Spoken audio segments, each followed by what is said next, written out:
Vote মিটতে না মিটতে শিরোনামে vote পরবর্তী হিংসা। এবারের লোকসভা নির্বাচন যাতে সুষ্ঠুভাবে সম্পন্ন হয় তা সুনিশ্চিত করতে কোনো প্রকার খামতি রাখেনি নির্বাচন কমিশন। তবে ভোটের ফল প্রকাশ হতেই আলোচনার কেন্দ্রে উঠে এসেছে ভোট পরবর্তী হিংসা।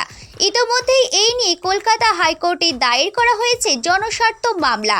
অতীতে ভোট মিটতে পশ্চিমবঙ্গে সন্ত্রাসের নজির হয়েছে, কেউ জখম হয়েছেন, কেউ আবার প্রাণ হারিয়েছেন। এবারে লোকসভা ভোট পরবর্তী হিংসায় ইতোমধ্যেই বাংলার 11 জনের প্রাণ গিয়েছে বলে দাবি করেছেন রাষ্ট্রবাদী আইনজীবীরা। তাদের তরফ থেকে হাইকোর্টে এই জনস্বার্থ মামলা করা হয়েছে। রাষ্ট্রবাদী আইনজীবীরা জানিয়েছেন, বুধবার রাতেও ভোট পরবর্তী হিংসার জেরে উত্তপ্ত হয়ে উঠেছিল সন্দেশখালীর একাংশ। সেখানে বোমাবাজির মতো ঘটনা ঘটেছে বলে অভিযোগ। সব মিলিয়ে বর্তমানে বাংলার ভোট পরবর্তী হিংসা একটা ভয়ানক রূপ ধারণ করেছে বলে দাবি করেছেন রাষ্ট্রবাদী আইনজীবীরা।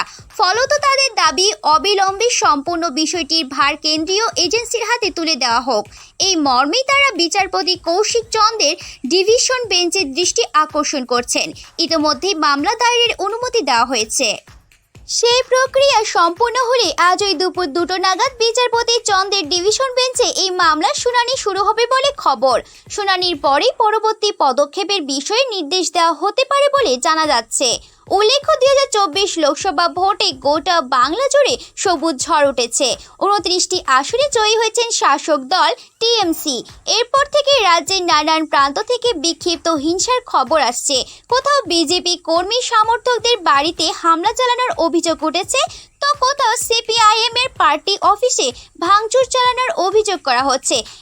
এসবের মাঝে এবার ভোট পরবর্তী হিংসা নিয়ে হাইকোর্টে দায়ের করা হলো জনস্বার্থ মামলা। প্রিয় দর্শক, ভিডিওটি কেমন লাগলো তা কমেন্ট করে আমাদের জানাতে ভুলবেন না। ভালো লাগলে অবশ্যই লাইক দিন আর শেয়ার করে আপনার বন্ধুদের দেখার সুযোগ করে দিন। নিত্য নতুন সেলিব্রিটিদের আপডেট নিউজ পেতে আমাদের চ্যানেলটি সাবস্ক্রাইব করে আমাদের পাশেই থাকুন। প্রিয় দর্শক, আজ এই পর্যন্তই। দেখা হবে অন্য কোনো ভিডিওতে। সেই পর্যন্ত সবাই ভালো থাকুন, সুস্থ থাকুন।